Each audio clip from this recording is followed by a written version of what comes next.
Let's talk about your man. Oh boy. First of all, let me say I love his new album. Love his new album. Love it.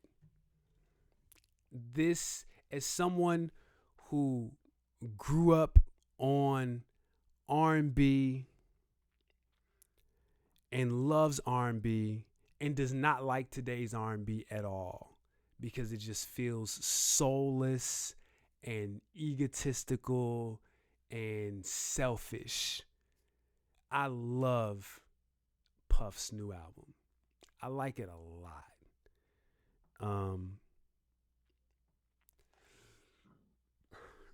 Excuse me. But y'all know me. Y'all know what I love. I love some both and. Two things can be true. Puff is a dirtbag. So, how is he a dirtbag, Armand? Let me, I'm glad you asked. It's a great question. So, news came out maybe like 3 weeks ago that Puff was going to be giving back the masters of all of his old catalog. So 112, Faith, Total, all those artists getting back their catalog, getting back their masters, which is like the ultimate. You know what I'm saying? Like, we made this music, we don't own it. Infamously, the Let the Locks Go campaign. Infamously, not the Let the Locks Go campaign. When Puff got into it with Jadakiss and Styles at Hot 97, and Jadakiss threatened to throw a refrigerator at him, that was because Puff owned the masters to all of the Locks music. But here we are, 2023. Brother Love as he likes to call himself, Love Records. He's willing to sell all this stuff back. That's the headline.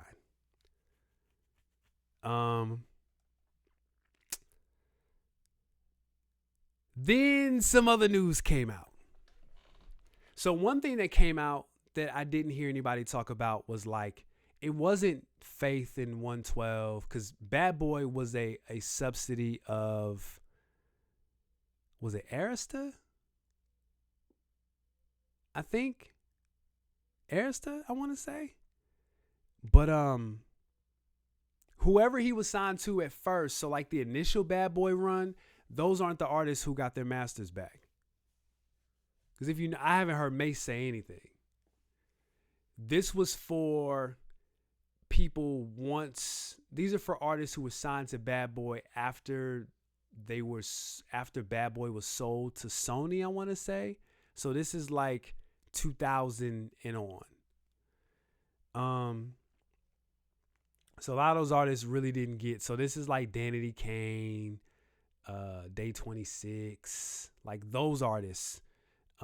They had an opportunity to get their masters back, but Aubrey O'Day, who was a part of Danity Kane, she does an interview.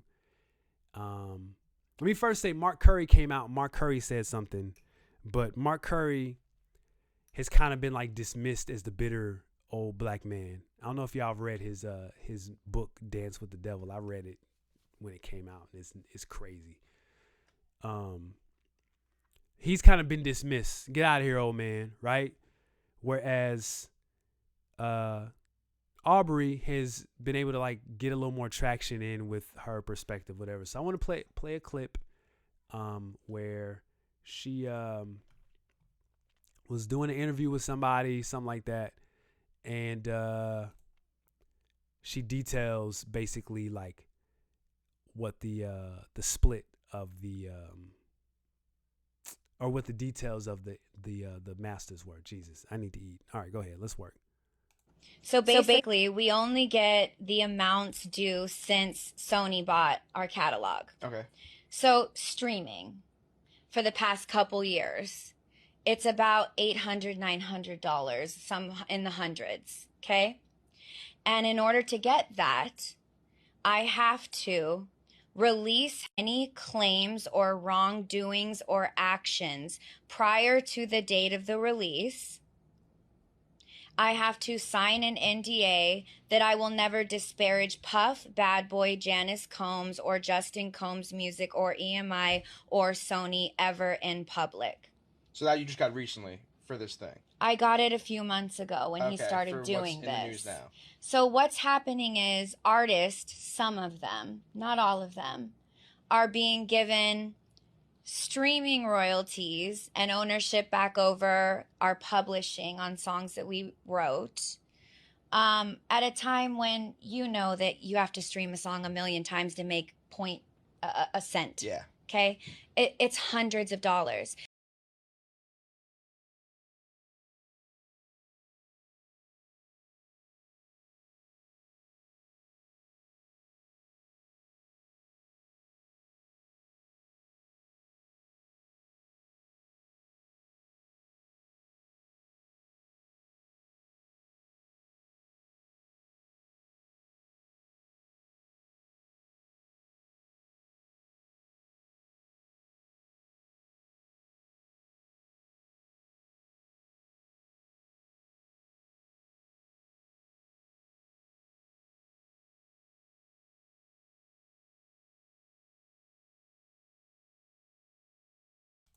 We back. My bad. All right. The first thing I want to say is that there is a little bit of embellishment. A little bit of embellishment. Just a hair. All right, I need y'all to catch up with me because I'm back. I'm good. I'm good now. I'm straight now. Okay. It's throwing me off that y'all like no sound, but I fixed it. So we good. All right, whatever. There's a little bit of embellishment. It's not that they're not telling the truth, is that there's just a little bit of them not saying everything. Right? Am I good now? Y'all can't hear me now?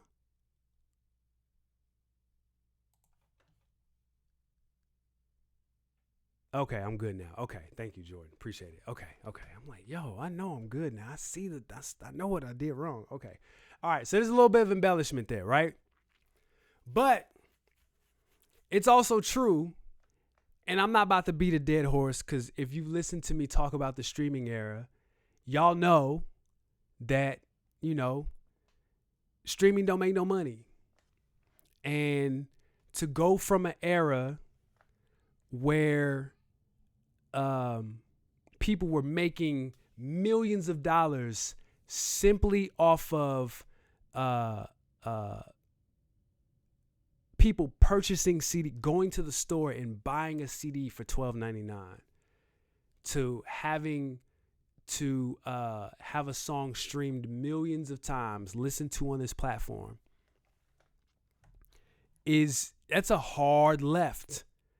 Especially for a lot of older acts who were like, I think about like a label like Rhino Records that like was responsible for a lot of those like best of projects. They would like compile, the best of, I don't know, Cameo, and like that would almost be like a second wind for a lot of that music, back in the 90s and 2000s. Like that's not a thing anymore. Now it's just a playlist. It's an essentials playlist on Apple Music. But what's even more interesting about this, because I'm not here to complain about streaming. The value has gone down immensely. But we got to talk about these fake streams and how everybody is using them. Everybody is using streaming farms. Let me play another clip. Hold up, y'all. Burna Boy actually sold 21K his first week on his album, I Told You. African artists sell differently than they do in the States, as opposed to them being back home, of course, right? Russ chimed in. This is underneath, I think it's an Academics post. He says, if Burna Boy is doing 21K in America and selling out arenas in America as well, how come artists who sell more than that in America aren't doing arenas in America? Take a wild guess. Fake streams. I read the comments when he You said just that. gave it away. Wait, what did you say? I'm sorry. A lot of people were saying like Russ is alluding to the labels buying artists' albums and streams. It's very obvious that this is what's happening What? because there was a year and there was a time where Nav outsold Beyonce.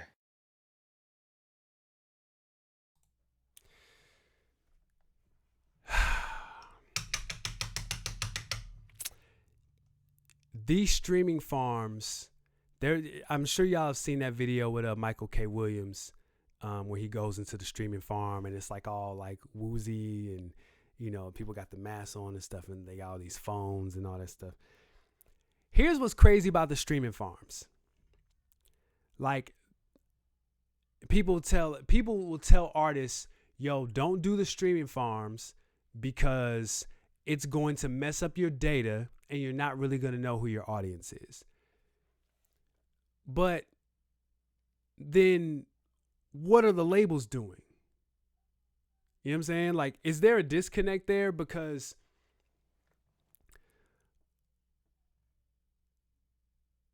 everybody uses the streaming farms. And when I tell you everybody, I mean everybody uses streaming farms from the top on down. When you factor in the math of how many people actually own streaming devices, compare that to how often these streaming numbers they get reported, and the fact that like these streaming platforms do not report out any of their data, like their real data. They'll give you like the little artist data, but like the data, they don't give you that. Tidal don't report out none of their data. So really, not only can they like control, how do we know that that data is real that they give us, right? Now I'm really put my hat on, my tinfoil hat on. How do we know that data is real anyway? You know what I'm saying? Like, they could tell us anything. We're like, oh yeah, I got a lot of fans in Chicago. Maybe, hopefully. It's like it's based on the honor system, but like the platform is easily skewed and the platforms and the record labels are in on it together. You know what I'm saying? Like, so it makes sense that Puff, who, you know, isn't doing anything with that Bad Boy catalog, he ain't doing nothing with it. You know what I'm saying? Like, yeah, sure. Give Danny Kane their masters. And I'm not even talking about like the conditional NDA. We'll get to that. But he's like, yeah, give him the masters. I'm not doing anything with him. There's no promo behind this stuff. They just got to hope that something maybe goes viral on TikTok. And music that goes viral on TikTok does not go viral organically anyway. So you need a team for that. So why would, if I don't own the masters, if I'm Danny Kane and I don't own the masters to my music, why would I want to pay out all this money that I probably don't have because I'm not making money off my music to get my music to go viral, to get damaged to go viral? Like, in hopes of like maybe hopefully like being able to convert that into a tour. Like, I would love to know what CeeLo is doing now that I'll Be Around has gone viral. What are they doing? What is he doing with that? What is he able to convert that into other than some like social currency? Now people are able to like listen to this song that was incredibly slept on when it first came out. Like, people weren't really rocking with that song. It was a little ahead of its time. Now it's like, oh, that song is great. But also just because the song goes viral doesn't mean that it's great. It just means that a lot of people are listening to it and using it for their content. Like, people don't care if I'm making a reel of like what I ate this week or what I'm cooking, and I put a viral song in the background. It's not because I like it. I can't do that. I try to use, like, yo, I'm telling y'all, when I create content, I try to use viral music, and it makes my skin crawl. I'd rather use what I'm listening to, what I'm enjoying. So, I don't know. Okay. Speaking of artists and systems of cloud, let me check comments real quick.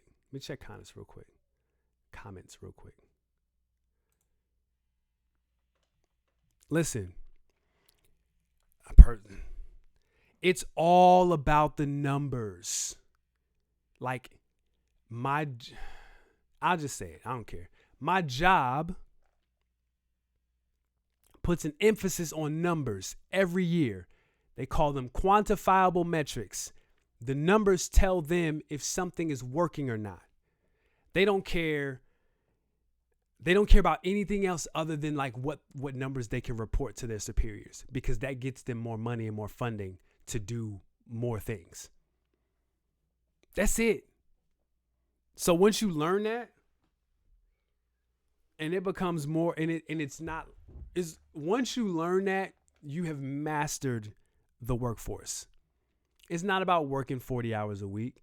It's not about it's literally about making sure that you do what you're supposed to do to make sure you contribute to the numbers looking good, so that your bosses look like they're being innovative and they're working, and the systems that they're creating are working, and X, Y, and Z. And these are the things that we need in order to, make them work even better. That's it. It's nuts. It's nuts.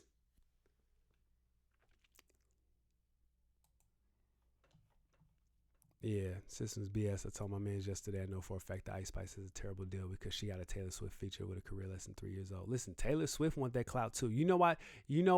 So, Philip, I would tell you, so there's an article. First of all, Ice Spice's manager is Jimmy Hinchman's son.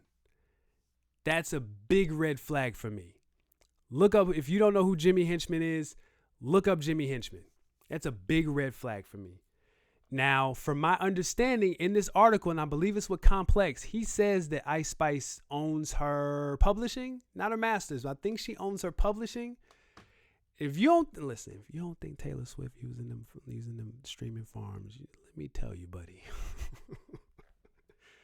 they using them streaming farms. If you don't think Drake and Bad Bunny and all these artists, they ain't using these streaming farms, you got another thing coming. It ain't just the artist that's trying to look. It's like all these artists are fighting with each other at the top. They all fighting at the top. And ultimately, bro, this is what it is. Right here. Right here. That's all this is about. It's always about numbers. Numbers literally make the world go round.